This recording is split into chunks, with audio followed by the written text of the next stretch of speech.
Clients come to me with Suno demos, and what we do is either something simple like a remaster, or add some production elements like replacing the drums or maybe some of the instrumentation, maybe add live vocals, all the way up to replacing the whole thing with properly produced tracks where no AI-generated element remains. And sometimes I get the question, will this pass AI detection? Until recently, I didn't really have an answer to this because my perspective was to improve the sonic qualities of the track. However, last weekend I took some time to do some tests on my own, and what I found out was interesting but not really surprising, which I'll be sharing with you. I had a real client project, and he brought me the Suno demo for me to reproduce the whole thing, and he would provide his own vocals over it, so by the end there would be no AI generated elements remaining.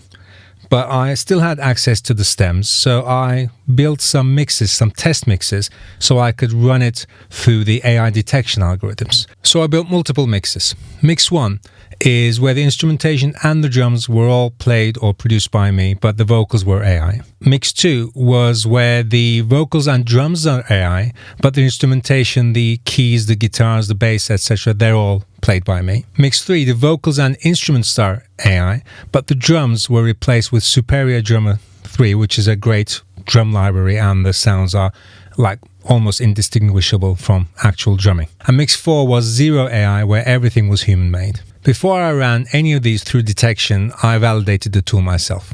So the tool I used is the Submit Hub AI Checker. You can paste a YouTube link directly, no file upload in it, or you can upload files. Before I trusted the tool, I fed it tracks that I knew were 100% human-made, 100% AI-generated, and some kind of hybrid where some of the tracks were AI-generated, where some of them were actual human-made tracks. I also cross-referenced with Deezer, which is one of the streaming platforms that has already started labeling tracks as AI or human-made. And I compared those labels against what Submit Hub detected, and they seem to align most of the time. That being said, there are some known limitations with the Submit Hub AI Checker, and the author clearly says that this is not perfect and I'm building as we go. I guess some of the algorithms that the streaming platforms are also using are not perfect, because I keep hearing or seeing posts on the internet about tracks that were, hybrid or had very little AI generated tracks, but they're labeled as AI.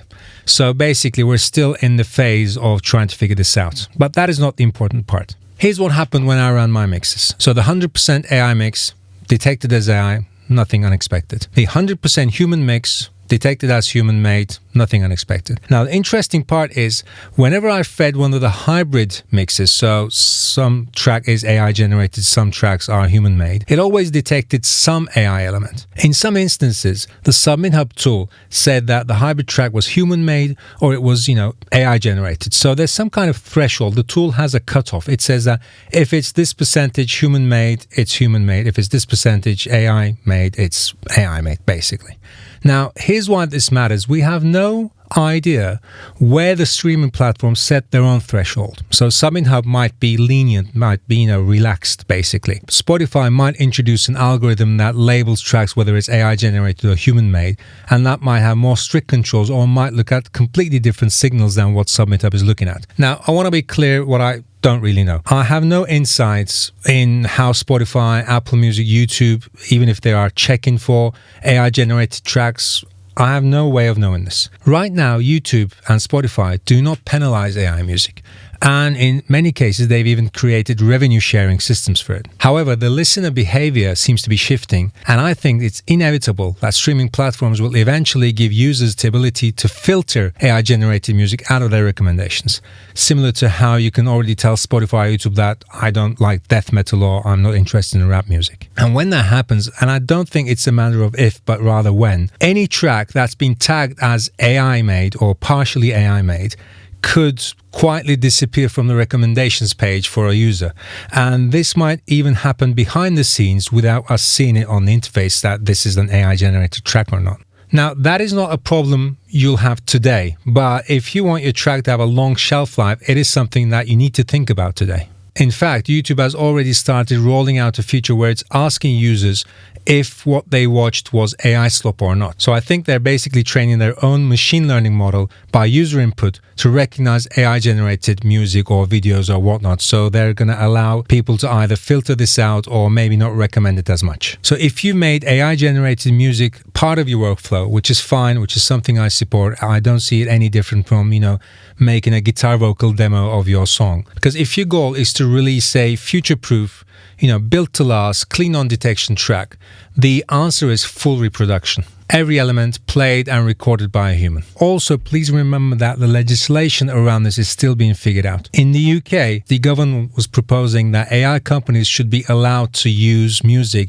as training material without the explicit permission from the artists. After the backlash, the government said that, okay, they're not going to go forward with that and they're going to re-evaluate this whole decision. It's not inconceivable that the governments will say that, you're not allowed to do this anymore. This is the rules moving forward. And the material you release today might fall under new rules, which might cause it to be removed from the platforms. We can never know. So if you're starting with AI-generated material as a starting point, please make sure that you understand the risks that you're taking moving forward. The only surefire way to avoid all this is to maybe reduce the number of releases you want to make and focus on the best songs that you have and develop them into something even better and have it reproduced fully, done by humans. If you're working on a project that has started an AI and you want to discuss possibilities of having it reproduced, my contacts are in the description. See you in the next one.